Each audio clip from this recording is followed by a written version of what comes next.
is the United States preparing to exit from its role in the war in Ukraine, which has transformed from an outright supporter of Ukraine to a mediator since the Trump presidency. It is not entirely clear yet, but this scenario is getting likelier by the day, as more and more messages of frustration are coming from Washington. So far, all attempts to persuade Putin to stop the war have been futile. He believes he will win, hence he keeps sending his men to kill and be killed, continues to terrorize Ukrainian cities with ever-increasing drone attacks, while imitating interest in negotiations. What does this mean for the war at this moment? Let us discuss it in this newest update from the war in Ukraine.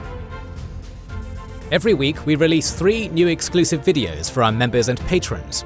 The Pacific War, the Eastern Front of World War II Prelude, and many other series, including the War of Spanish Succession, Punic Wars, Iberian Reconquista, Russian Revolution and Civil War, North African and Italian campaigns of World War II, and much more. It has been long overdue, but we have finally created a YouTube channel exclusively for our Kings and Generals podcasts. Please go and check out Kings and Generals podcast, home to the Pacific War Week by Week podcast and the Fall and Rise of China podcast, link in the description and pinned comment. To see those, as well as get access to our exclusive Discord, see our schedule, and get early access to all videos, join the ranks of our patrons and YouTube members via the links in the description and pinned comment. Thanks to our supporters for allowing us to continue doing our dream job.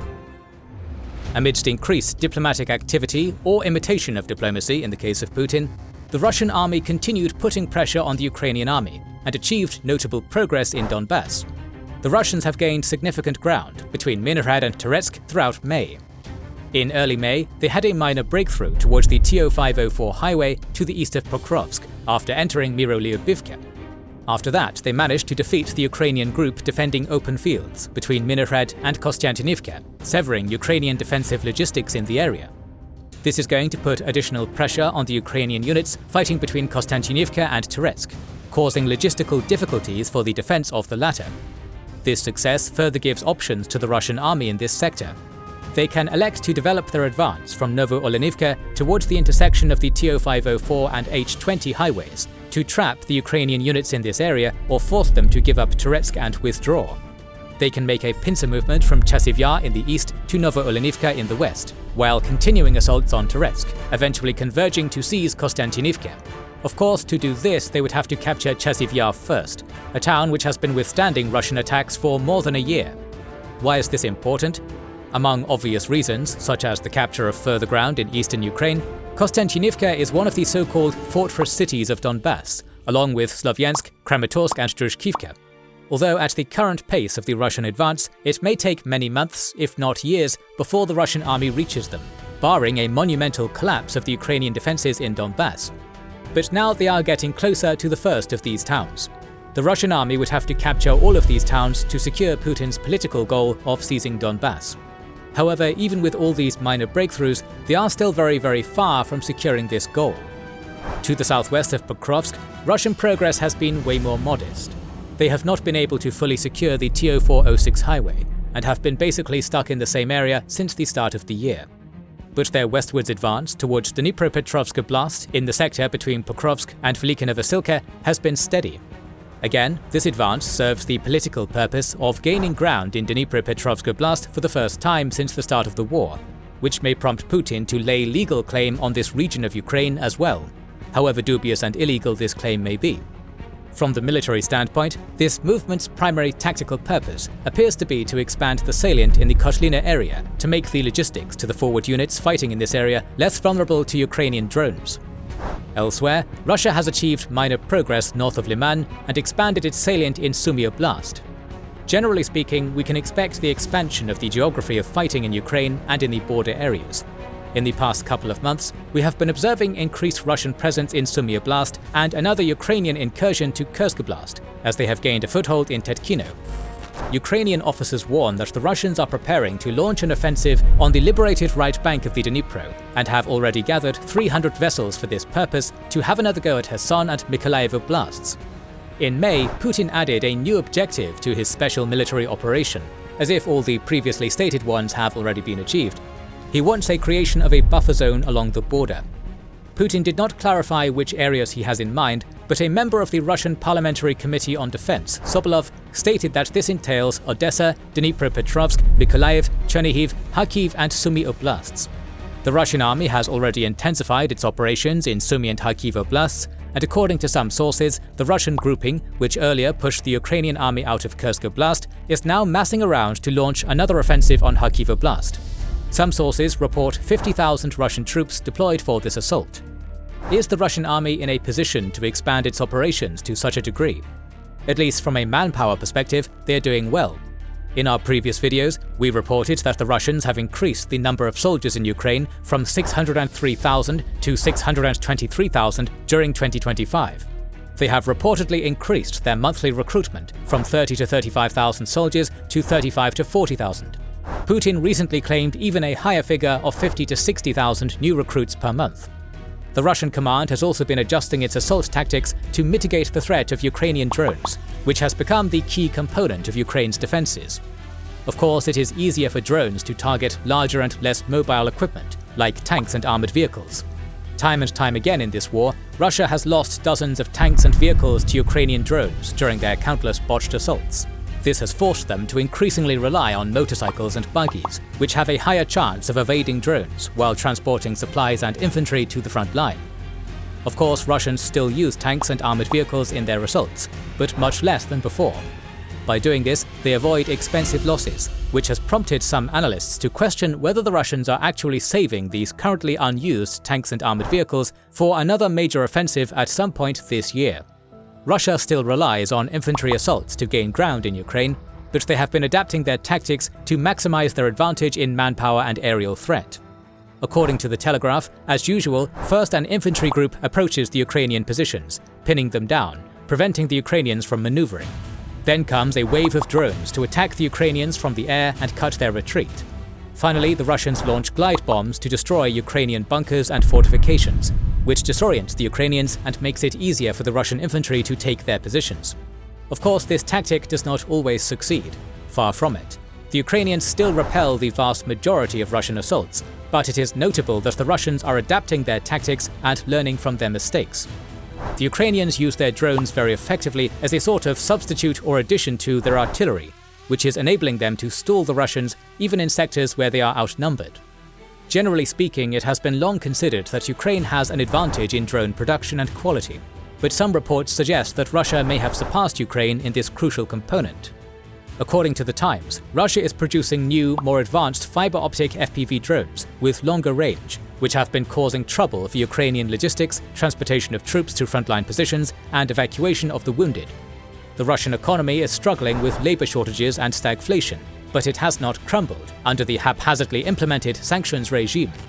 The commander of the US forces in Europe, Kavoli, believes that Russia has the capability to fight with current intensity for at least 2 more years, as its manpower resources and production capability are sufficient to keep up with current major losses. Don't forget that North Korea and Iran continue sending crucial military supplies to Russia, with China now also being accused of doing the same. According to Reuters, Iran will supply launchers for FATH-360 ballistic missiles to Russia in the foreseeable future. Iran has previously sent drones, ballistic missiles, and artillery shells to Russia. North Korea has sent 6 million artillery shells, 120 Koksan artillery systems, and 120 M1991 multiple rocket launchers. Western countries and Ukraine have long accused China of supplying dual-use products, including chemicals, electronic components, and other necessary goods to produce weapons. Now, Zelensky is openly stating that China is selling Mavic drones to Russia and helping Russia in weapons production. Russia's focus on speedy and sizable increase of domestic production and foreign know-how of their allies has enabled them to significantly hike up the rate of production of Shahed drones, along with modifying them in accordance with the military realities of the ongoing war. According to The Economist, Russia can now produce some 100 Shahed drones a day, and Ukrainian military intelligence claims that they want to raise this number to 500 a day. In small numbers, Shahed drones do not cause much threat or damage, but when they are launched in swarms, air defenses get overwhelmed. On May 18th, 24th, 25th and 26th, Russia launched a massive barrage of Shahed drones, causing destruction throughout Ukraine. The Ukrainians claim an astonishing 900 drones were launched in the latter 3 days combined. Neither Ukraine nor its Western allies have air defense systems designed to counter this threat in particular. and both need to urgently find solutions to this problem. Otherwise, Ukraine is going to suffer even more massive strain on its critical infrastructure and air defenses. At this point, Ukraine is working to expand its air defense network to withstand the Russian air campaign. Possibly the best news for Ukraine in terms of foreign military supplies is the report that the US State Department has approved a $310 million sale of F-16 related equipment. Military supplies from the United States won't be free anymore, but Kyiv would at least be able to purchase American weapons, which is a welcome development for them after months of tensions and shenanigans with Donald Trump. Trump has also reportedly approved the transfer of 125 long-range artillery rockets and 100 Patriot missiles from Germany to Ukraine. Belgium has also pledged support for F-16s in its almost €1 billion military aid package. Remember that Ukraine primarily uses its outdated versions of F-16 jets for air defense purposes. Italy has promised to send its third SAMP-T air defense system to Ukraine. Lastly, according to the Ukrainian Prime Minister Shmyhal, the EU has allocated €200 million to support Ukraine's air defences. Shmyhal also announced that the EU will spend €600 million on artillery and ammunition for Ukraine.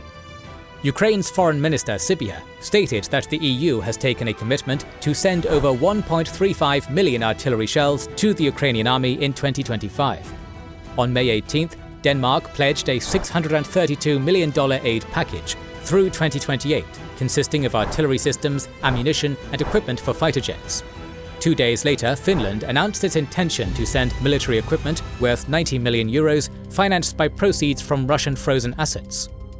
Ukraine will also soon get M1A1 Abrams tanks from Australia, and according to Italian sources, 400 M113 armoured personnel carriers from Italy. Other important news is the agreement between Germany and Ukraine, whereby Berlin will help Kyiv produce long-range missiles. It will enhance Ukraine's capabilities to launch retaliatory attacks on Russia and inflict damage on its domestic military production. But is this enough to push Vladimir Putin to the diplomacy table? Evidently not, since Putin continues to make maximalist demands and is adding objectives to his special military operation. The combination of the factors we've mentioned above make Vladimir Putin confident that he has an upper hand in this war and, most importantly, time on his side. He believes that he can outweight Ukraine and the West, hence he is in no rush to negotiate in good faith. Ending the war in Ukraine was one of the key promises of Donald Trump's election campaign. The Trump administration is still working to find a deal, but all their efforts have been in vain so far. On May 1st, the Secretary of State Rubio told Fox News that Ukraine and Russia remain far apart in their stated positions, and at some point, the United States will start prioritizing other issues if things do not move. Vice President Vance, who is not a big fan of Ukraine, noted that Russia is asking for too much, implying their demand for control over territories which the Russian army does not even occupy at this point as the key impediment. Since the start of his mediation attempts, Trump has been insisting on a ceasefire first, with negotiations coming later. Ukraine has reluctantly agreed to that. A Britain and France-led coalition of the willing supporting Ukraine also publicly backed this on May 10th. But Russia does not agree to this proposition, insisting on its demands to halt foreign military aid and Ukrainian mobilization as preconditions for a ceasefire. This and Russia's drone terror against Ukrainian cities has visibly angered Trump, as he tweeted out in reference to Putin, "Something has happened to him. He has gone absolutely crazy." In another tweet, the US president warned Putin that he's playing with fire. But these public expressions of anger and frustration have not forced Putin to reconsider. He gathered his own allies in Moscow on May 9th for the 80th anniversary of victory over Nazi Germany, appearing quite content, and got public support from his Chinese colleague Xi Jinping on his demand to eliminate the so-called root causes of the war in Ukraine, to achieve a lasting solution. Just to remind you, Putin claims NATO expansion and a unipolar world order as the root causes of this war. In response to the statement of support by the coalition of the willing to a 30-day ceasefire, Putin spoke to the media, implicitly rejecting the call for a ceasefire, instead suggesting he restart direct talks with Ukraine, which stopped in May 2022, talks in which Russia demanded Ukraine's permanent neutrality and the disbanding of the majority of its army. In response to Putin's offer, Zelensky stated he's ready to talk with Putin directly.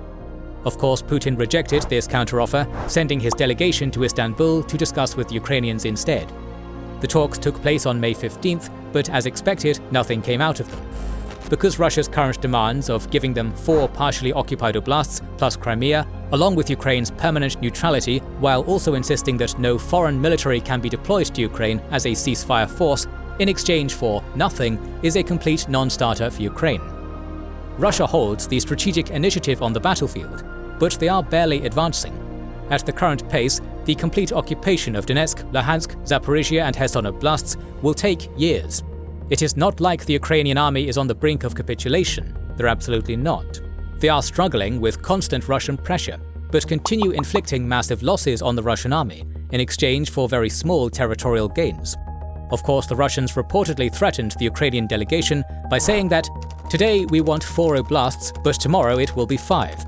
6 or 8 are other numbers mentioned in the reports," and stated their readiness to fight forever if necessary.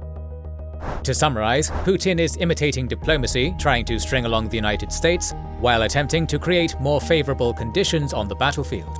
There is absolutely no indication that this will change anytime soon, as the Russian army has started attacking with new intensity in May, and may be looking at expanding the geography of the war. The unpredictable nature of the current US administration makes it difficult to gauge America's response to this. The most likely reaction would be America ceasing its attempts to push the sides to find common ground while selling weapons to Ukraine, albeit at a much smaller scale than before. But Trump has also semi-threatened Putin, so some have speculated that the United States may actually go back to the policy of full political and military backing of Ukraine. However, given the MAGA stance on the war in Ukraine, this is not very likely. We shall see. Let's conclude by looking at visually documented equipment losses suffered by both parties as of May 29th, brought to you by the Oryx blog.